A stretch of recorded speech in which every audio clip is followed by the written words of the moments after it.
Five पार्टियां चोर है और जनता के पास भी कोई ऑप्शन नहीं है। स्टैंड जो योगी जी ने कहा, साथ रहेंगे नेक रहेंगे, बटेंगे तो कटेंगे। जैसे आम आदमी पार्टी को ले, आखिर भारत में एक नई पार्टी की आवश्यकता क्यों है? हालांकि इस पर ज्यादा बोलने की आवश्यकता नहीं है, आप सब कुछ जानते हैं। लेकिन आप सबके मन में एक ही ख्याल आया होगा कि ये सारी की सारी पार्टियां चोर है, तो नोटा ही दबा देना चाहिए। असलियत तो ये है कि आप एक अच्छी पार्टी चूज नहीं करते, दो खराब पार्टियों में आप एक अच्छी पार्टी चूज करते हैं, क्योंकि बेस्ट ऑप्शन आपके पास है ही नहीं। देखिए, जो वोटर थोड़ा बहुत जागरूक हैं, लॉजिकल हैं, वो जानता है किसी भी पार्टी को वोट दे, बदलाव तो कुछ होने वाला नहीं है।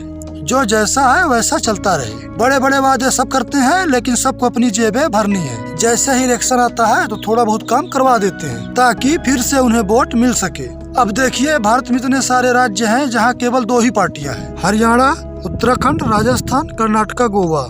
इन सभी राज्यों में 5 साल कांग्रेस शासन करती है, फिर 5 साल के लिए बीजेपी आ जाती है, और ये साइकिल चलता रहता है। और इनको पता है कि हम काम करें या ना करें, आना तो हम ही दो में से किसी एक को है, और जनता के पास भी कोई ऑप्शन नहीं है। वोट किसी न किसी को तो देना ही पड़ेगा। इसीलिए ये दोनों पार्टियां गेम की तरह खेलती रहती हैं। और आजकल तो फ्री वेज का ट्रेंड चल गया है। फ्री वेज का मतलब होता है मुफ्त में मिलने वाली चीजें या सुविधाएं। इनसे इन पार्टियों का काम और आसान हो गया है। काम चाहे करवाएं या न करवाएं। इलेक्शन के पहले लाडली बहना योजना, फ्री बिजली, फ्री पानी, ये सब प्रॉमिस कर दो और सारे वोट बटोर लो। शुरुआत में बीजेपी कहती थी फ्री विज इकोनॉमी के लिए सही नहीं है, रेवड़ी कल्चर बहुत खराब है। आजकल हमारे देश में मुफ्त की रेवड़ी बांटकर वोट बटोरने का कल्चर लाने की भरसक कोशिश हो रही है। ये रेवड़ी कल्चर देश के विकास के लिए बहुत घातक है। लेकिन ये तो फ्री विज बांटने के सारे रिकॉर्ड ही तोड़ दिए हैं। सोचिए, आज भी सरकार 80 करोड़ लोगों को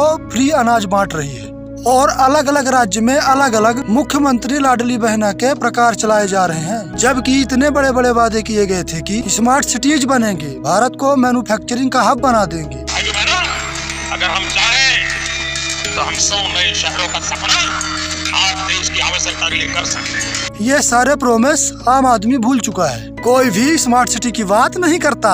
स्मार्ट सिटी के नाम पर क्लॉक टावर बनाए जाते हैं। क्वालिटी ऑफ लाइफ हमारे शहरों में ऑल टाइम लो दिखाई देते हैं। अपोजिशन वाले में जब कास्ट सेंसस का मुद्दा बना तो पूरी पार्टी दिन रात कहती थी कि ये तो देश को बांटने की साजिश है, बटेंगे तो कटे वाले नारे दिए जाते थे। स्टैंड है आपका जातिगत जनगणना पे। मेरा भाई स्टैंड है जो योगी जी ने कहा, साथ रहेंगे नेक रहेंगे, बटेंगे तो कटेंगे। देखिए, लेकिन खुद बाद में इन्होंने कहा कि कास्ट सेंसस का वादा करते हैं। अब तो अलग अलग राज्यों में बीजेपी की सरकार जाके सुप्रीम कोर्ट से लड़ाई कर रही है कि हम कैसे रिजर्वेशन की सीट को 50% से ऊपर ले जाएं। बीजेपी के समर्थक हमेशा यह कहते रहते हैं कि कांग्रेस एक सोशलिस्ट पार्टी है, लेकिन यहाँ देखिए, सेंट्रल स्कीम में जितनी भी फ्री वीज बांटी गई, उसमें सबसे ज्यादा फ्री वीज बांटने का रिकॉर्ड बीजेपी के पास है। इतना ही नहीं, बीजेपी ने कांग्रेस से हद से ज्यादा करप्ट लीडर को अपनी पार्टी में रखा हुआ है। नतीजा वही, फ्री में सारी पार्टियां बांट रही हैं, वोट बैंक पॉलिटिक्स सारी पार्टियां कर रही हैं, रिजर्वेशन को सारी पार्टियां सपोर्ट करती हैं। अब सोचिए, ऑप्शन तो कहीं है ही नहीं।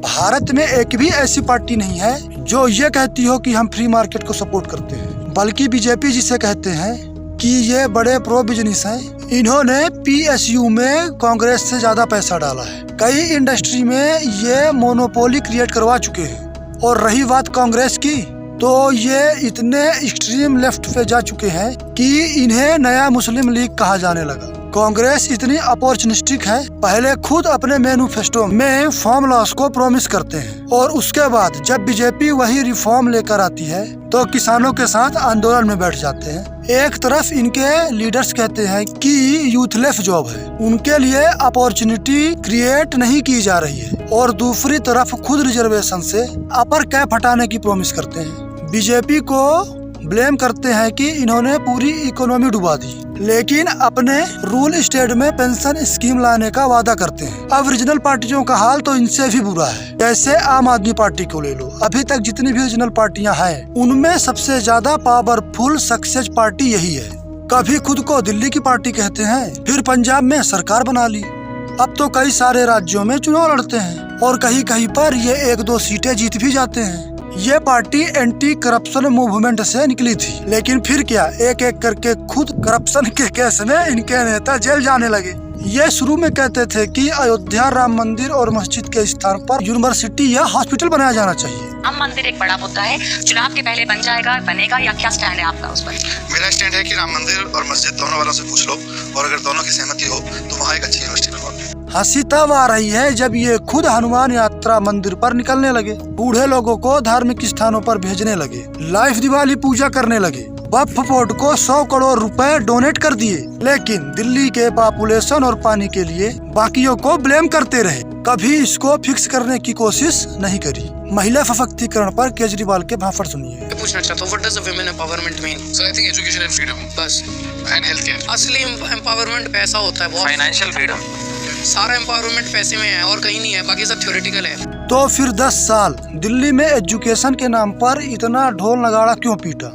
अरे भाई साहब, पैसे ही बांट देते। यूपी में समाजवादी पार्टी हो, बिहार में आरजेडी या जेडीयू हो, इन सब के पास कास्ट पॉलिटिक्स के अलावा कोई विजन दिखाई नहीं देता।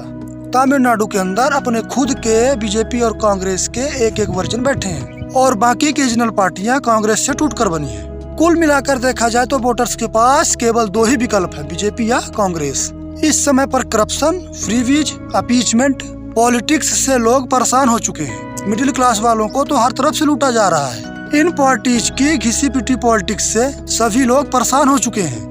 अब सोचिए कि हमारे देश में टैक्स यूरोपियन कंट्रीज के बराबर लिया जाता है, लेकिन quality of life African countries से भी खराब है। इसीलिए हर साल लाखों लोग देश छोड़ रहे हैं। लोग कहते हैं कि भारत 4 ट्रिलियन इकोनॉमी वाला देश बन गया है, लेकिन पर कैपिटा इनकम में आज भी भारत 50 पूरेस्ट देशों की लिस्ट में आता है।